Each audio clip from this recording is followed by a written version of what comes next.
Dieu. Amen.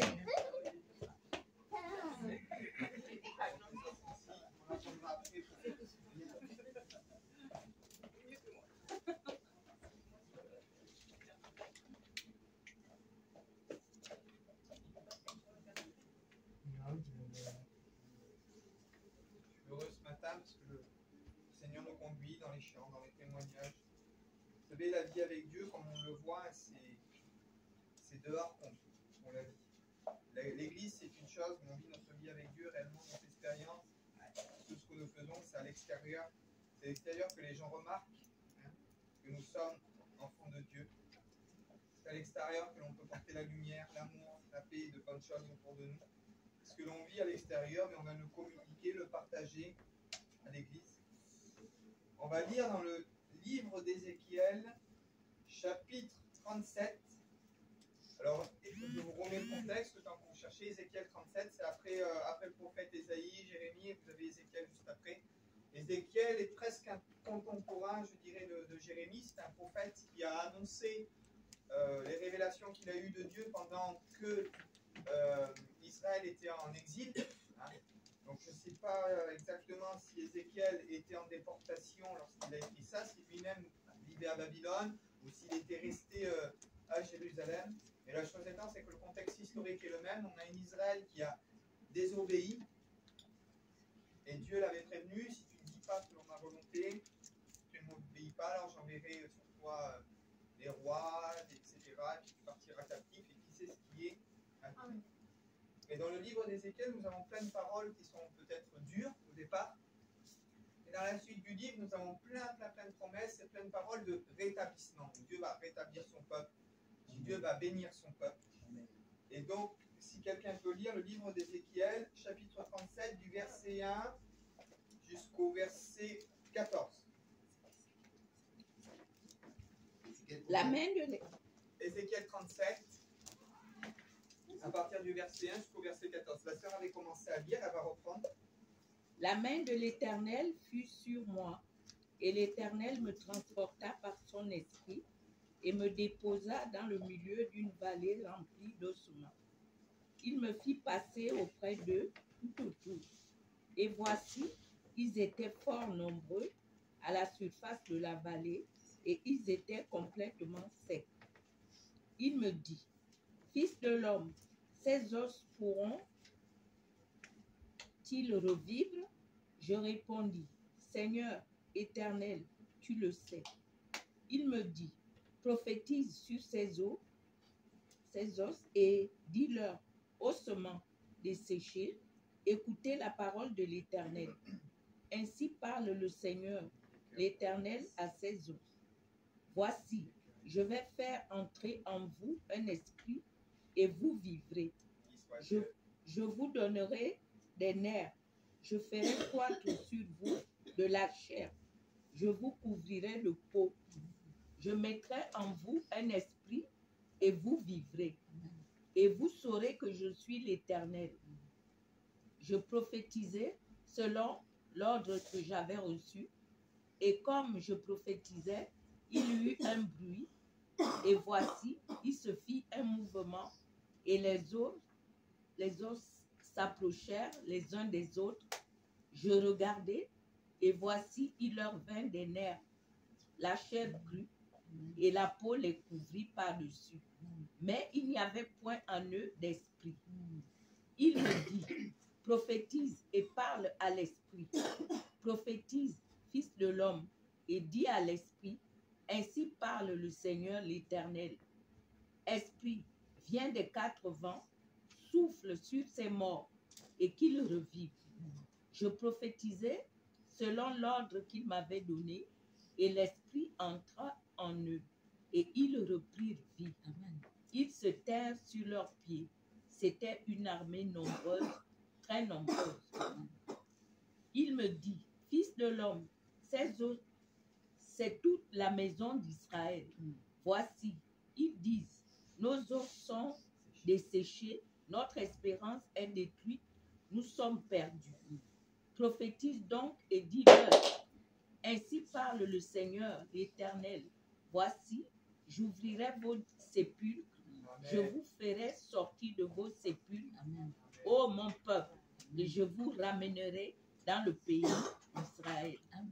Et vous saurez que je suis l'Éternel lorsque j'ouvrirai vos sépulcres et que je vous ferai sortir de vos sépulcres, Amen. ô mon peuple. Je mettrai mon esprit en vous Mm. et vous vivrez. Amen. Je vous rétablirai dans votre pays et vous saurez que moi, l'Éternel, j'ai parlé et agi, Amen. dit l'Éternel. Amen. Moi, l'Éternel, j'ai parlé et j'ai agi. Mm. Soit Dieu. Le frère Marco va prier le Seigneur pour moi et puis pour chacun de nous. Seigneur, mon Dieu, mon roi d'amour, Seigneur, je te remercie pour ce souffle de vie, pour pouvoir t'honorer et te suivre, Ta Seigneur. parole pénètre nos cœurs. Tu connais chaque personne, Seigneur, qui sont ici, Seigneur. Bénis-les aussi, Seigneur. Bénis mes pasteurs. Notre âme, Seigneur. Bénis mes frères et mes sœurs, Seigneur. Accorde à chacun, Bénis Seigneur, ainsi que leur famille, Seigneur. Sonde leur cœur, Seigneur. Aide-les, Seigneur. Tu connais leur cœur comme tu connais le mien, Seigneur. Donne-leur ce qu'ils ont besoin, Seigneur. Quand je te parle de ce qu'ils ont besoin, ce n'est pas matériel, Seigneur. C'est ce qu'ils ont besoin dans leur cœur, Seigneur. Si tu dois les aider matériellement, aide-les aussi, Seigneur, mon Père, mon roi, Seigneur. Sonde chaque cœur, Seigneur. Sonde chaque maison, Seigneur. Que tu puisses descendre chaque personne qui est ici dans ce lieu, Seigneur. Amen. Même les personnes qui ne sont pas venues aujourd'hui, comme le frère David, Seigneur. Bénis-les, Seigneur. Aide-le, Seigneur. Aide son foyer, Seigneur. Toi seul Ils la ont besoin de gloire. toi, Seigneur. Toi seul la gloire. Que tu puisses aider aussi, Au nom Seigneur, précieux de Jésus-Christ. mes pasteurs, Seigneur. Parce qu'eux nous aident, Seigneur. Mais eux aussi ont besoin de nous, Seigneur. Ils ont besoin de toi, mon Père, mon roi, Seigneur. Mon Père d'amour, Seigneur. Relève-les, Seigneur. Amen. Elles ont besoin, relève-les, mon Père, mon Soit roi. Dieu. Donne-leur ce bouclier, Seigneur, qu'ils ont déjà, Seigneur, Mm. pour pouvoir les aider, les sonder, Seigneur. Toi la gloire. Parce qu'eux aussi, ils ont besoin de toi, mon Père. mon roi. Que tu puisses mettre ta main, Seigneur, sur chaque malade, Seigneur. Amen. Chaque malade qui sont atteints Mm. d'une maladie quelconque, Seigneur, que tu puisses les aider, les sonder, Seigneur. Et aussi les maladies de cœur, mon Père, mon roi. Les Amen. maladies de chagrin, Seigneur. Amen. Je te À remercie, toi la Seigneur. gloire. Seigneur, je te remercie pour tout ce que tu as fait dans mon foyer, mon Père. mon roi. Alléluia. Je te remercie pour toutes ces addictions que tu m'as enlevées, mon À Père. toi la mon gloire, roi. Seigneur. Amen. Je te remercie Béni soit pour Dieu. tout, Seigneur. Je te Parce que tu es remercie le roi des pour m'avoir relevé, Seigneur. Tu m'as Alléluia. relevé maintes et maintes fois, Seigneur. Et tu ne laisses pas ton travail, Seigneur, à moitié, Seigneur. Amen. Amen. Amen. Tu vas nous relever encore, Seigneur. Tu vas nous aider, Seigneur. De ta main triomphante, mon Amen. Père, mon roi, Alléluia. Seigneur. De ton bouclier, de ton épée, de ton amour, Seigneur. De ta présence qui est là chaque jour, chaque minute avec nous, Seigneur. Que nous avons besoin, que nous te réclamons, Seigneur. Excuse-nous, Seigneur, pour nos péchés, nos manquements, Seigneur. Parce que tu es le seul qui est parfait, mon Père, mon roi. Alléluia. Celui-là qui dit qu'il n'a jamais péché, fait de toi menteur, Seigneur. Excuse-nous pour nos péchés, nos manquements et nos maladresses, surtout, Seigneur. Éloigne de nous toute mauvaise personne, mon Père, mon roi. Éloigne de nous toute mauvaise pensée, tout péché, Seigneur.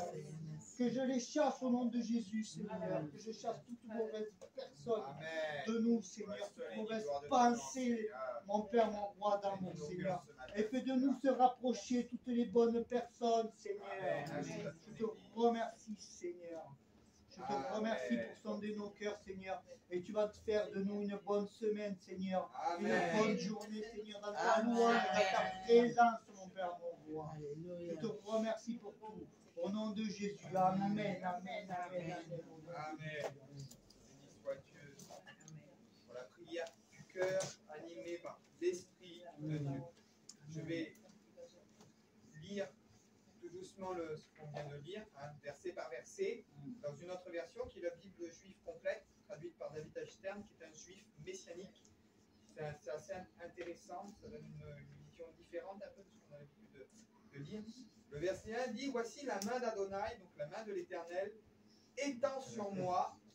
Adonai me transporta par son esprit et me déposa au milieu de la vallée, et elle était remplie d'ossements. Ézéchiel ne peut rien voir, ne peut rien faire, tant que la main de l'Éternel l'Éternel n'est pas sur lui. Vous savez, quand on pose notre main sur quelqu'un, on l'attrape ici, on peut le secouer, le faire aller à droite, le faire aller à gauche, le manipuler. Quand on pose la main sur quelqu'un, c'est qu'on a une emprise. Et tant que Dieu n'a pas une emprise réelle sur nous, on peut essayer de... Je vois, j'entends, mais ça reste que du vent, des charlatans.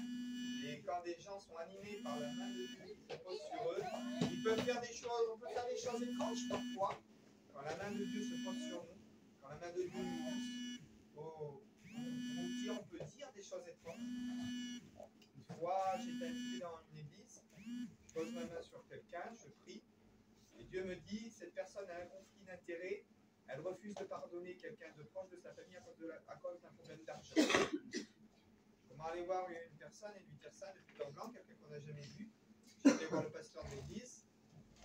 Voilà, si quelque chose à dire à telle personne, il faut que tu viennes avec moi. Je ne peux pas faire autrement que de lui dire. Quand je me suis présenté devant la personne, je dis voilà, il y a quelqu'un qui a fait mal à quelqu'un de ta famille à cause de l'argent, tu as un conflit d'intérêt, tu ne veux pas pardonner. Quoi? Cette personne-là, jamais je lui pardonnerai. Jamais. Je dis si Dieu te montre, je dis c'est pour combien? Je dis commence à prier pour elle déjà. Et Dieu va commencer un travail parce que c'est ce que Dieu attend de toi. Pourquoi je vous dis ça? Parce que tant que la main de Dieu n'était pas sur moi, je pourrais plus dire des choses, faire des choses, mais quand la main de Dieu nous prend, nous secoue un peu, nous dit cette personne c'est ça, c'est ça, c'est ça. Quand la main de Dieu nous saisit, alors on a la révélation. Quand la main de Dieu nous saisit, alors on a la vision. Prenez garde de vouloir dire sans que la main de Dieu vous saisisse. Prenez garde de vouloir faire sans que la main de Dieu vous saisisse. Et ça, c'est important. Ézéchiel fait, voit, c'est-à-dire, ça ne sort même pas de lui, c'est Dieu qui le prend, et qui le place et qui lui montre les choses telles qu'elles sont. Et Dieu saisit Ézéchiel. Donc, je dis, lorsque sa main nous saisit, il fait ce qu'il veut de nous. Ézéchiel ne peut que obéir, c'est-à-dire aller là où Dieu veut l'emmener, et puis il ne peut que constater. Et qu'est-ce que Ézéchiel constate? Dieu l'amène dans une vallée qui est remplie d'ossements. Ézéchiel voit, Dieu le prend, le saisit et lui fait voir. Et Ézéchiel constate, je suis dans une vallée qui est remplie d'ossements. Verset 2,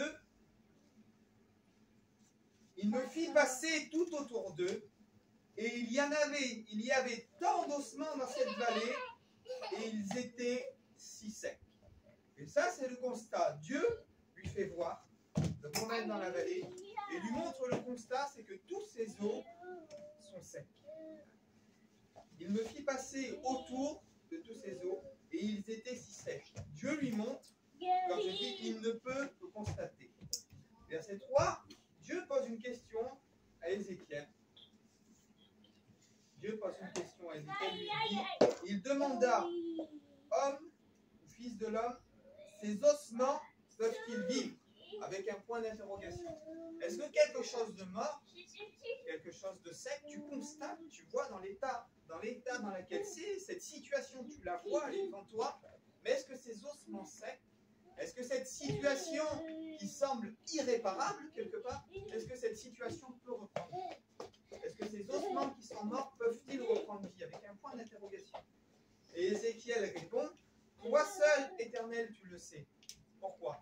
Parce que Ézéchiel reconnaît l'entière souveraineté de Dieu face à une situation qui n'a pas de remède, qui n'a pas de solution en réalité. Et ça, c'est une réalité, il faut comprendre aussi.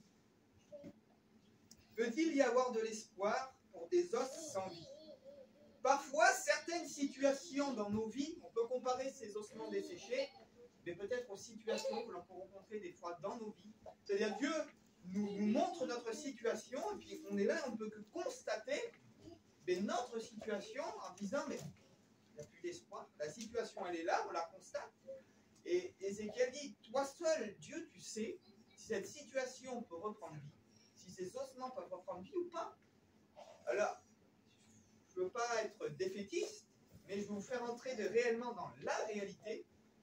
Il faut accepter parfois que certaines, alors je ne dis pas toutes les situations, mais que certaines situations peuvent rester comme ça. Dieu peut tout faire.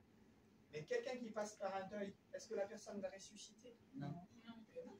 Donc il y a des situations, Seigneur, je souffre, et la situation, elle est passée. Cette situation-là, Dieu ne peut pas changer. Il y a des situations parfois que Dieu ne peut pas changer. Bien sûr que Dieu peut venir nous consoler, il n'y a pas de souci. Que Dieu peut nous aider. Mais il y a des situations qui sont pour nous, malheureusement, sans espoir, et qui resteront sans changement quelque part. Le changement va se faire envers nous parce que Dieu va travailler notre cœur. Bien sûr, Dieu va venir nous réparer. Mais lorsqu'on perd quelqu'un de proche, et les ossements desséchés ne peuvent pas reprendre vie. C'est pour ça que Ézéchiel dit, face à cette situation, Dieu, il n'y a que toi qui sais.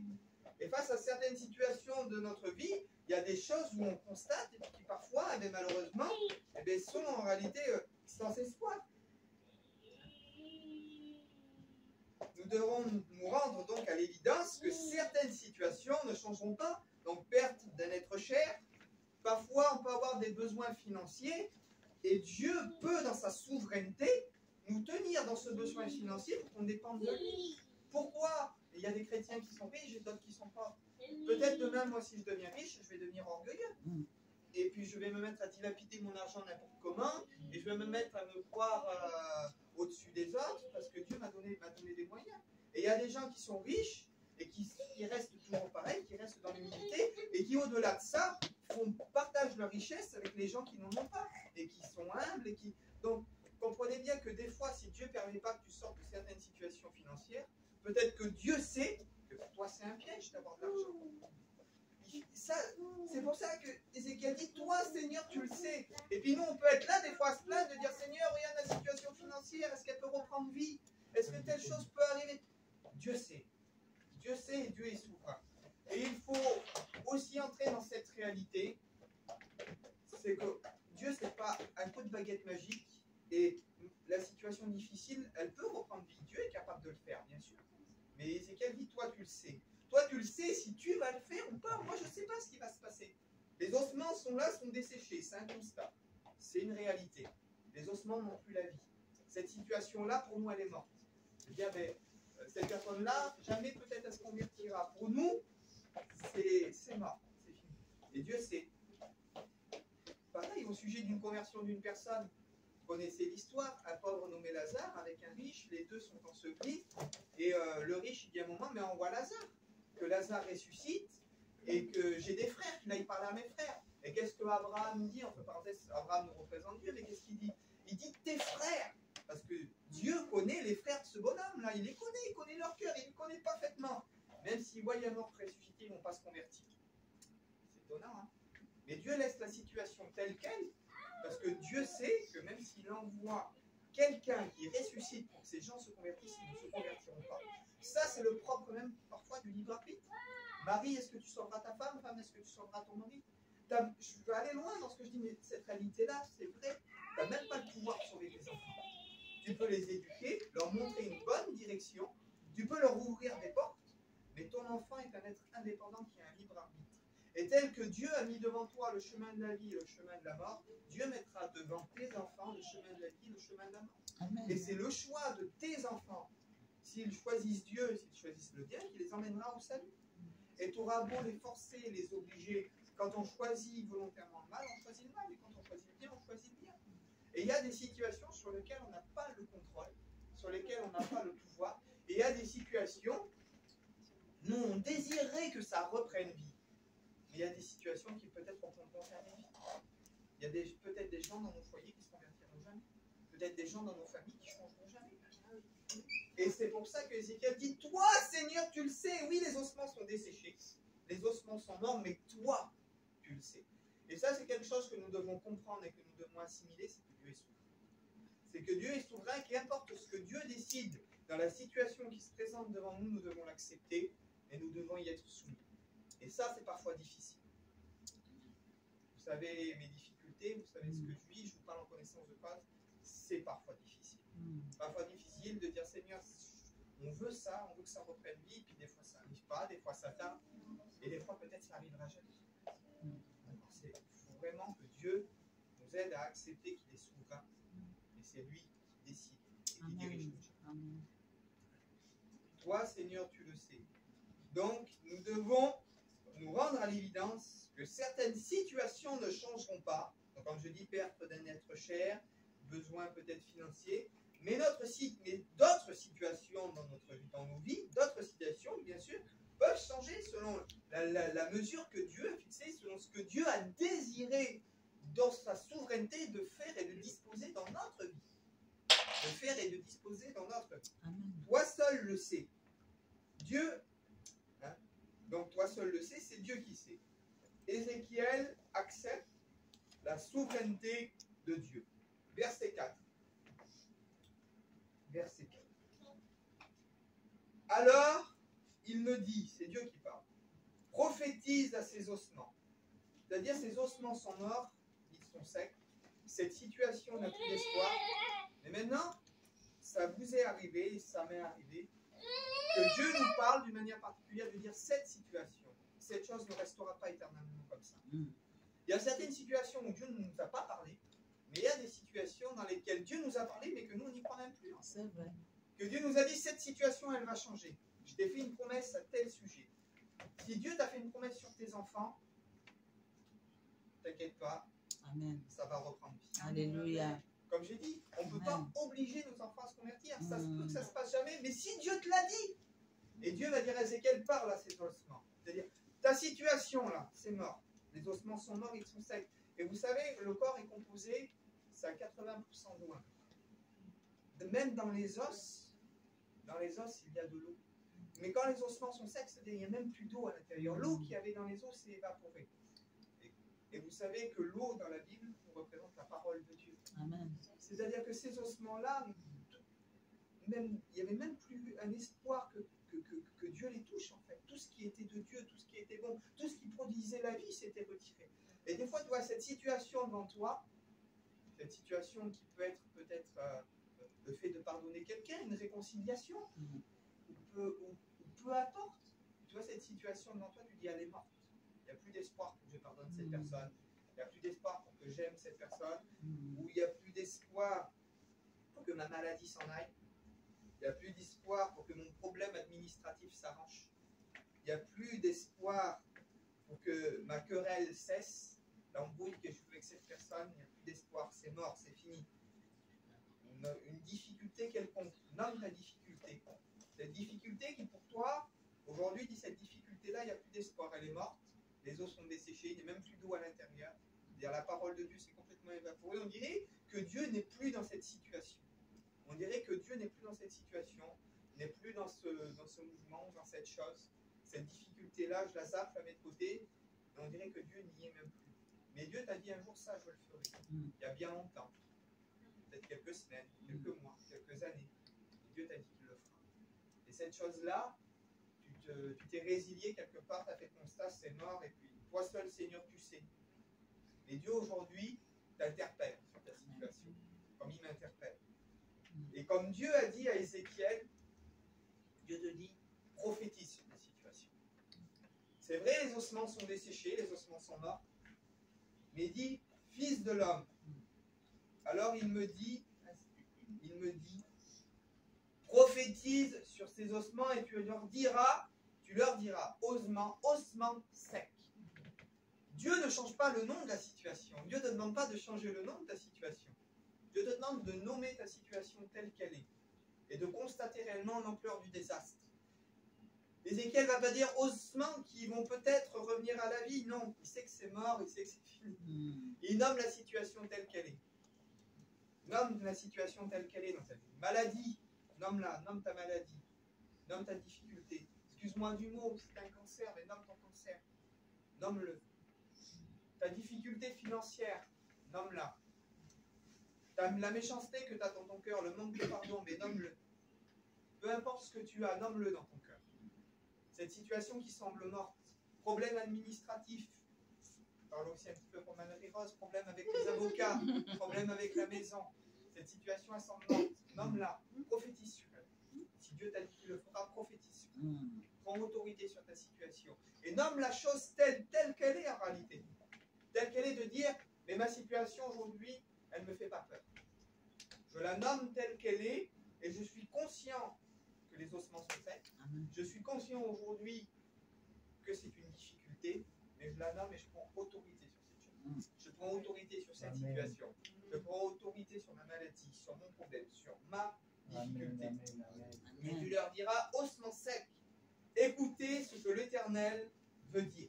Amen. C'est-à-dire que quand Dieu parle, si Dieu parle, ça change toute la donne. Amen. Si Dieu parle, il y a tout qui est renversé. Si Dieu parle, la vie revient. Amen. Lorsque Dieu se met à parler, si Dieu t'a dit qu'un jour, il va résoudre ta situation, si Dieu t'a montré une promesse, c'est que Dieu a déjà parlé dans le ciel. Et que la Amen. parole de Dieu est en train de parcourir le temps, l'espace. Alors nous, on est régi par le temps et l'espace, malheureusement. Mais Dieu n'est pas régi par le temps et par l'espace. Amen. Et le temps que Dieu a parlé, il y a un cheminement pour que cette parole qui a été prononcée dans le ciel puisse venir s'accomplir sur la terre. Et nous, ce qu'on manque trop souvent, c'est la patience.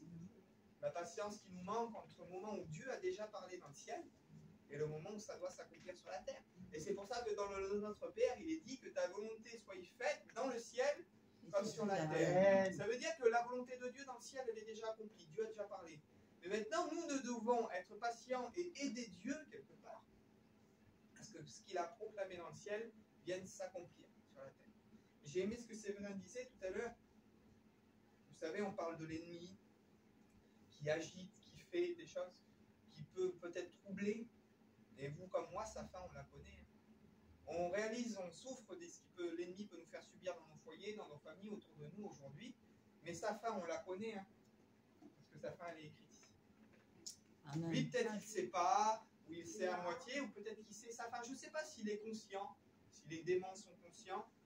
Je pense peut-être que oui, parce que quand Jésus chasse les démons à Gadara, il dit ne nous renvoie pas dans l'abîme. L'abîme qui est un lieu où les démons sont en attente pour être jugés, probablement. Et ne nous renvoie pas dans l'abîme, ils savent que déjà dans l'abîme, il y a déjà un lieu dans lequel ils résident. Est-ce qu'ils sont conscients qu'ils vont être jugés, qu'ils vont être jetés dans les dents ardents de feu et de soufre? Parce qu'il faut être conscient que l'enfer n'existe pas encore. Des gens disent j'ai été en enfer, ça c'est faux, l'enfer n'existe pas encore. L'enfer, elle apparaît dans l'Apocalypse, qui dit ceux qui n'ont pas cru, etc., furent jetés dans les temps de feu et de soufre, qui est la seconde mort. Et donc la mort fut jetée aussi avec eux, etc. L'enfer n'existe pas encore. Il y a ce qu'on appelle le séjour des morts, qu'on appelle en hébreu le Sheol, le Sen Abraham, qui est divisé en deux lieux. C'est Jésus qui nous dit ça. Ce que j'ai cité tout à l'heure, c'est Luc 16, où nous voyons qu'il y a un lieu où les âmes sont en tourment, les âmes qui ont commis le mal, où il y a un lieu de repos, où les âmes sont dans la paix, ceux qui ont fait le bien. Donc c'est un lieu d'attente, c'est pas l'enfer. C'est comme la salle d'attente. C'est une salle d'attente. Non, c'est pas le purgatoire. Le purgatoire, en fait, c'est l'enfer, mais avec un temps, c'est-à-dire si quelqu'un a eu une addition, il a commis pour 10 000 euros de péché, par exemple, je traduis en euros, pour 10 000 euros de péché, le purgatoire c'est ça, c'est qu'une fois qu'il a payé sa dette, donc 10 000 euros correspond à 300 ans ou 400 ans, une fois qu'il a payé sa dette, Dieu le prend et le ramène au paradis. C'est-à-dire, le purgatoire, c'est purger une peine. Mais moi, dans la Bible, je trouve ça nulle part. Je trouve ça nulle part. Je trouve pas une peine qui est purgée à moitié. Voilà, ceux qui ont fait le bien ressusciteront pour la vie. Ceux qui auront fait le mal ressusciteront pour le jugement. Car il les est réservé qu'à l'homme de mourir une fois. Ceux qui descendent aussi au jour des morts ne reviennent pas, etc. Il y a plein de passages. Voilà. Luc 16, le passage de Luc 16, du riche et de Lazare, est l'une des seules vraies portes et vraies explications que l'on a sur ce qui se passe après la mort, sur l'au-delà. Et qu'est-ce que Abraham, qui représente Dieu, dit au riche? Il dit, toi, il dit, tu as eu une belle vie, tu as eu la vie comme tu voulais, mais il dit, Lazare a eu les maux pendant la sienne, mais il dit, aujourd'hui, c'est toi qui souffres. C'est toi qui souffres. C'est-à-dire que quand tu étais sur la terre, tu as eu le choix, mais aujourd'hui, je peux même pas, il demande une goutte d'eau sur sa langue, et même ça, ça ne lui est pas accordé. C'est-à-dire qu'il n'y a pas de remise de peine. Dans ce que moi je dis, dans ce que moi je dis, je ne peux pas dire plus ou moins que ce qui est écrit. Et dans ce que moi je dis, il n'y a pas de remise de peine. Et comme je vous ai dit que l'eau représente la parole de Dieu, moi je l'interprète comme ça. C'est pas écrit comme ça, mais je vous donne comment moi je vois la chose. Après vous en faites ce que vous voulez, ça reste biblique. L'eau nous représente la parole de Dieu. Il dit, une goutte d'eau peut être déposée sur ma langue. C'est que cet homme-là voudrait se repentir. Si je pourrais avoir une goutte de la parole de Dieu sur ma langue, si je pourrais demander pardon, me repentir encore, il dit non, c'est fini. Même une goutte d'eau de ce qui est sain, de ce qui est bon, Cette eau qui pouvait te nettoyer avant, cette eau qui pouvait te rafraîchir avant, tu ne peux même pas en avoir une goutte sur ta langue aujourd'hui pour ta vie, elle change. Parce qu'aujourd'hui, c'est fini. C'est ce que la parole de Dieu nous. Donc, il dit, parle à ses ossements et tu. Donc, faut que je reprenne. On était au 4, verset 4. On va relire. Alors il me dit, prophétise sur ces ossements. Et tu leur diras ossements secs. Donc, interpeller la situation telle qu'elle est. Amen. Telle qu'elle est dans notre vie. Ossements secs. Interpeller la situation telle qu'elle est dans notre vie.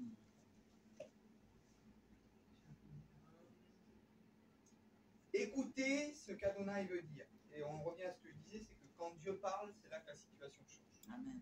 Quand Dieu a prononcé quelque chose sur ta situation, et c'est ce que je disais, c'est qu'on a du mal à attendre ce qui est déjà accompli dans le ciel, que ça s'accomplit sur la terre, c'est ce qu'on a du mal parfois à attendre. Parle à ses ossements. Ainsi parle l'Éternel à ses ossements. Je ferai entrer le souffle en vous et vous vivrez. Et vous savez que le souffle, là c'est Ruach, en hébreu, il dit le Ruach Kodesh, c'est le Saint-Esprit. Quand le Saint-Esprit va prendre autorité sur ta situation, c'est là que ta situation va vivre. Amen. Tant que l'Esprit de Dieu ne prend pas le contrôle sur ta situation, demande à l'Esprit de Dieu de t'aider dans ta situation. Lâche prise. Est-ce que tu es capable? Est-ce que je suis capable de faire revivre ces ossements? Est-ce que tu es capable? Est-ce que je suis capable de moi-même redonner vie à cette situation? Non. Alors lâche prise. Et dis Saint-Esprit, agis sur ma situation. Amen. Moi, je lâche prise, je me retire, j'arrête d'être agité, j'arrête de me morfondre, j'arrête de pleurer, j'arrête de sauter, de gesticuler dans tous les sens. Hein, je caricature un peu, mais des fois c'est ça. On court, on se tient la tête, on souffle, on pleure, on saute. À un moment, il faut lâcher prise. Il faut dire Saint-Esprit, agis sur ma situation. Parce que toi, Dieu, tu as parlé. Parce que toi, tu l'as prononcé. Sur mon manque de pardon, sur mon manque d'amour, ou sur ma colère, ou sur cette situation qui se résout pas, sur, on va revenir encore aux mêmes choses, sur mes difficultés administratives, peut-être mes difficultés financières, ou mes problèmes dans mon couple, peu importe. Je lâche prise. Amen. Parce que tu as parlé. Amen. Et maintenant, je veux laisser l'Esprit de Dieu emmener à la résurrection de cette situation, de ces ossements qui sont morts, de ces ossements desséchés, aboutir à l'aboutissement, parce que c'est toi qui as parlé, c'est toi qui l'as fait. C'est Dieu qui a parlé, c'est Dieu qui l'a fait. Maintenant, il faut s'humilier et dire Seigneur, fais. Et si, pour que cette situation s'arrange, eh bien, je dois quelque part peut-être souffrir, te laisser faire, ou si tu dois changer des choses dans ma vie, fais-le. Fais-le. Et que ce soit quelque chose de modulable entre tes mains. Quelque chose qui puisse obéir à ta volonté, et qui puisse discerner les choses et te laisser faire. Amen. Je mettrai un souffle en vous et vous vivrez. Et vous saurez que je suis Adonai. Et vous saurez que je suis Dieu. Amen. C'est-à-dire Dieu parle à cette situation et Dieu dit lorsque j'agirai sur cette situation, alors même les gens qui sont concernés par cette situation verront que je suis Dieu. Que c'est pas arrivé d'une manière naturelle, Amen. que c'est pas arrivé d'une manière humaine, mais que c'est arrivé d'une manière surnaturelle. Amen. Beaucoup, même les gens ont pu proclamer sur cette situation une défaite. Sur cette situation, une impasse. Pour vous, c'est une impasse. La situation administrative, c'est une impasse. La situation avec les avocats, c'est une impasse. Ta situation, ton conflit avec telle personne, c'est une impasse. C'est une impasse, c'est fermé. Mais quand Dieu agira, quand Dieu redonnera la vie à cette situation, même les gens qui ont dit que c'était fermé, ils diront, je ne comprends pas, je ne sais pas. Amen. Amen. Et les gens verront et sauront qu'il y a quelque chose de surnaturel. Amen. Quelque chose qui vient de Dieu, parce que Dieu a parlé. Béni soit Dieu. Amen. Alors je prophétisais.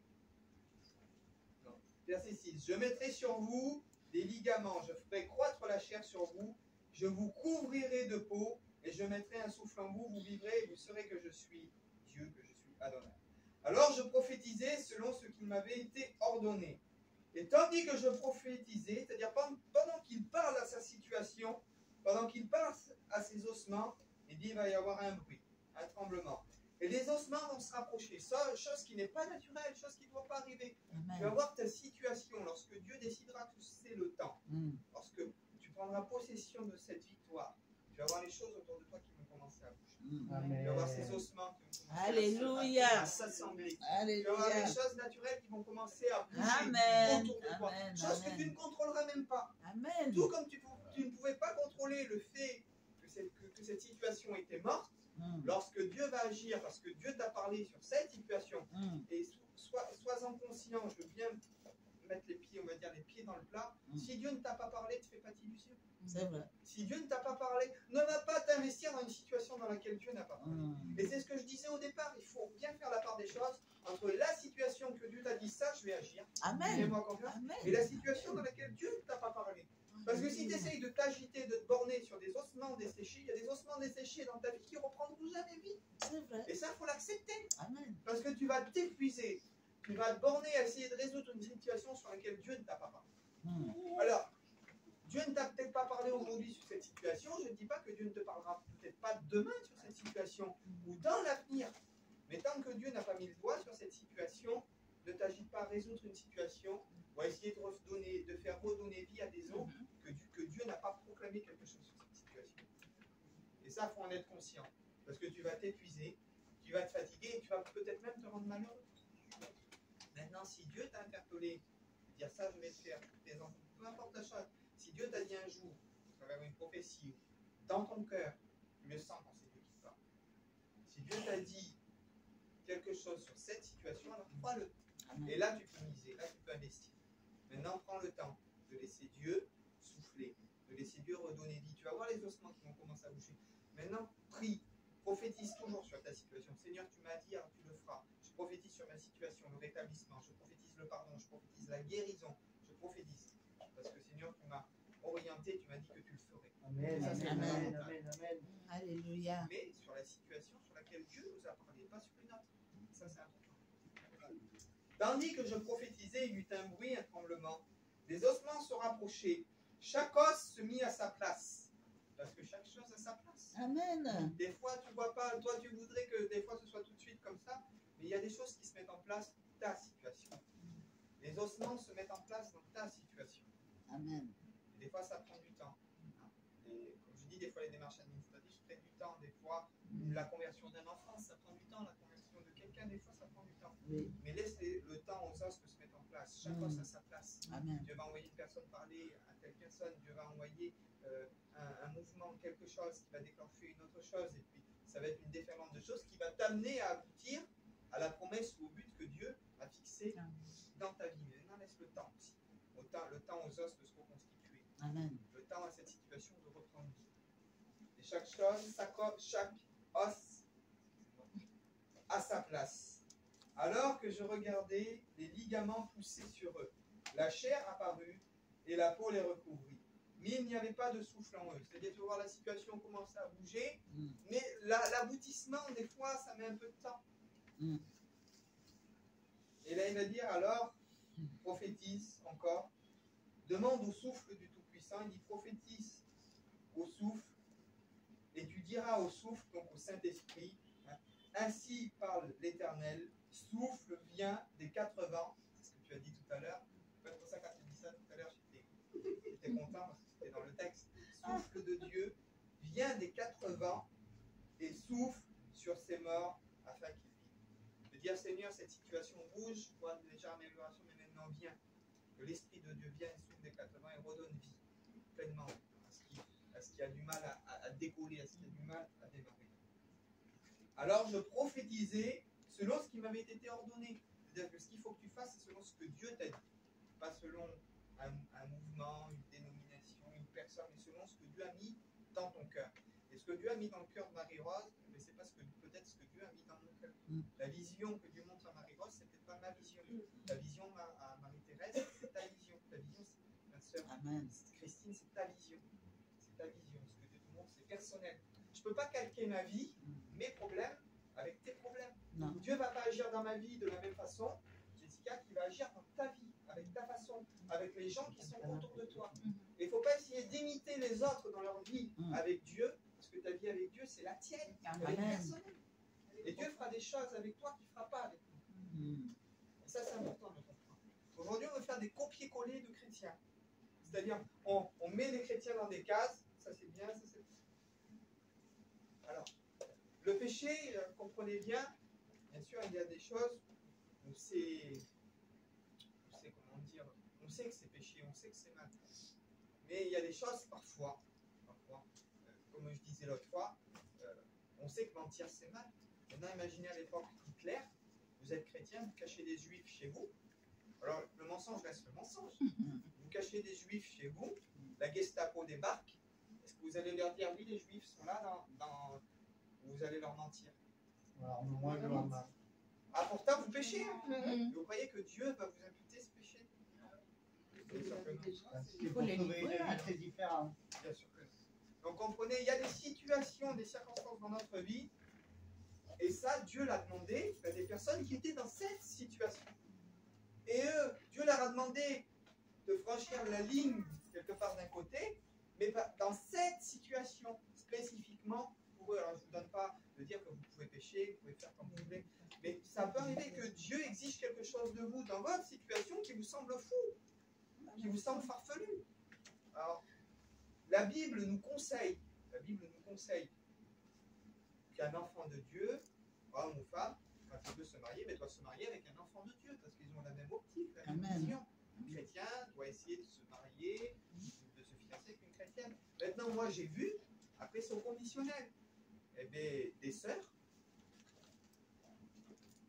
une sœur avait montré que Dieu lui montre, telle personne, elle est païenne, mais c'est elle avec laquelle tu maries, etc.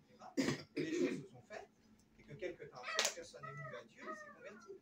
Maintenant, j'ai vu des sœurs qui se sont engagées, lancées dans quelque chose que Dieu ne leur avait pas dit avec un païen, et puis ça a été la catastrophe. Mais quand Dieu te parle, vas-y. Mais si Dieu ne te parle pas, fais attention. Mais ça, c'est propre à chacun. Alors, les gens qui étaient là pour dire, mais qu'est-ce qu'elle fait cette sœur? Elle va se marier avec un païen, quelle idée, la Bible ne dit pas ça. Oui, mais à elle, Dieu a une destinée pour elle, et Dieu lui a parlé à elle. Donc laisse-lui faire ce que Dieu lui a dit. Si Dieu lui a dit à elle, personnellement. C'est pour ça que vous ne devez pas calquer votre vie sur la vie des autres. Parce qu'une vie avec Dieu, un chemin que Dieu trace, c'est un chemin personnel. Ce que Dieu a demandé à Jean-Baptiste, c'est pas ce que Dieu a demandé à Moïse. Jean-Baptiste a été prêché tout seul dans le désert. Moïse a libéré le peuple d'Israël. Et certainement que la vie de Moïse et la vie de Jean-Baptiste étaient différentes. Pourquoi? Parce que Dieu avait une mission différente voilà, chacune de ces personnes. Donc ça doit être relatif. Et ne laissez personne, comme je dis, vous imposer. Aujourd'hui, on met des chrétiens dans des cases. Ça c'est bien, ça c'est pas bien, ça c'est comme ça. Oui, bien sûr que, comme j'ai l'habitude de dire, ça, c'est le code de la route. Voilà, Dieu nous a donné le code de la route. Franchir une ligne blanche dans le code de la route, c'est interdit. Maintenant, imaginez que vous êtes en train de rouler, et d'un seul coup, là, devant vous, vous avez été lancé peut-être à 70, 80, il y a le véhicule qui freine devant vous, vous avez une ligne blanche. Votre seul moyen, c'est de faire un écart volant pour ne pas mourir. Votre seul moyen, c'est de faire un écart volant, franchir la ligne blanche, et de passer à côté du véhicule. Vous allez franchir la ligne blanche. Vous allez peut-être, transgresser le code de la route. Parfois, il y a des situations que Dieu nous montre, où Dieu nous met dans des situations qui sont parfois étranges, et Dieu, lui, sait ce qu'il fait. Alors, bien sûr, il ne faut pas transgresser ce que Dieu attend de nous. Quand Dieu nous parle dans certaines situations, il faut faire ce que Dieu nous demande, sans prendre en compte ce que les hommes vont dire, sans prendre en compte ce que les mouvements, les dénominations, les chrétiens, pasteurs, vont dire, et prendre conscience de ce que Dieu attend de toi. Amen. Et ça c'est un fondement. Verset 5, il dit, je ferai entrer le souffle en vous et vous vivrez.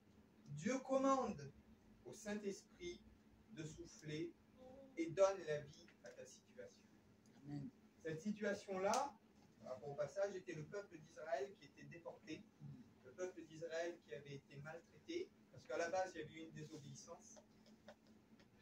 Nous sommes peut-être 3000 ans, peut-être 4000 ans, après cette prophétie. Où est le peuple d'Israël aujourd'hui? Il est chez lui. Comprenez? Quand Dieu parle. Amen. Quand Dieu parle, on ne peut pas faire autrement. Est-ce que cette nation va reprendre vie? Cette nation est dispersée. Cette nation n'a plus d'espoir. Prenez les Perses, les Mèdes, les Grecs, toutes ces grandes civilisations qui ont conquis des royaumes, qui ont conquis des mondes, aujourd'hui la Grèce, c'est l'un des pays les plus pauvres. Aujourd'hui, l'Italie, Rome, ça reste un pays de l'Union européenne, bon, ça casse pas des briques non plus. À part le Vatican qui s'est enrichi sur le dos des pauvres gens avec la religion, mais comprenez où je veux en venir. Tous ces grands empires aujourd'hui se sont effondrés. Un petit peuple de nomades qui ne savaient pas trop où ils allaient, aux yeux des gens, ils paraissaient comme des fous. Un peuple qui a subi la Shoah, qui a subi des déportations. Ce peuple-là aurait dû, selon la logique humaine, être éradiqué de la face de la terre. Ce peuple-là aurait dû être exterminé selon la logique humaine. La Perse, son plus grand empire que la Perse, Babylone, il n'y en a plus. Il reste, on va dire, c'est devenu peut-être les Turcs, je ne sais pas quel peuple c'est devenu. Il y a peut-être, oui, ou l'Irak, ou ces choses-là. C'est devenu des peuples arabes, etc. Mais on peut dire qu'aujourd'hui, il n'y a plus rien de tout ça. Et ce petit peuple qui aujourd'hui, vous avez vu, Israël est au centre du monde, ça fait des conflits, et le peuple est sur sa terre. Les Juifs, Alléluia. vous voyez, ce qui sort de la bouche de Dieu, ce qui sort de la bouche de Dieu, les hommes peuvent se déchaîner. Imaginez que la France subisse la Shoah et qu'on veut exterminer les Français. Si Hitler aurait fait ça sur la France, sur la France, mais ce peuple-là est béni de Dieu et Dieu a prononcé des paroles sur ce peuple. Amen. Et ce que Dieu a dit sur ce peuple, eh bien, ça arrivera à son aboutissement. N'oubliez pas les paroles que Dieu a prononcées dans ta vie, et ça doit t'encourager. Amen. Ça doit t'encourager. Les paroles que Dieu a prononcées dans ta vie, comme les paroles que Dieu a prononcées sur Israël, les paroles que Dieu a prononcées dans ta vie arrivera à leur aboutissement. Amen. Arrivera à leur conclusion. Amen. Arrivera à l'accomplissement. Amen. Quand Dieu te dira, parle sur ta situation. Est-ce que ça peut reprendre vie? Certaines situations où Dieu n'a pas parlé, peut-être pas. Les situations où Dieu t'a parlé, fonce. Est-ce que ça va reprendre vie? Prophétise sur ces situations. Prophétise et attends, regarde. Les eaux vont commencer à s'assembler. Parce que Dieu va parler. Dieu va envoyer son souffle pour redonner vie à cette situation. J'aimerais qu'on prie le Seigneur simplement. Vous avez compris la parole de Dieu. La parole de Dieu nous a fait du bien ce matin. Dieu va agir. Il faut être patient. Dieu va agir. Il faut prendre autorité sur ce que Dieu nous a montré, sur ce que Dieu nous a dit. Et il faut être conscient aussi et accepter que certaines situations ne peuvent pas changer. Non, là où Dieu nous a parlé, là où Dieu nous a interpellé, pour foncer, il faut y aller. Parce que là, oui, là, Dieu va agir. Parce qu'il dit que Dieu n'est pas un homme pour mentir. Parce que Dieu a parlé, Dieu va agir. Amen. Dieu va agir. Dieu te l'a dit. Dieu te l'a dit il y a 5 ans, Dieu te l'a dit il y a 10 ans, ça tarde. Amen. Dieu va peut-être agir dans 10 ans, hein. Mais fonce, Dieu va le faire. Parce qu'il te l'a dit. Amen. Parce qu'il te l'a dit.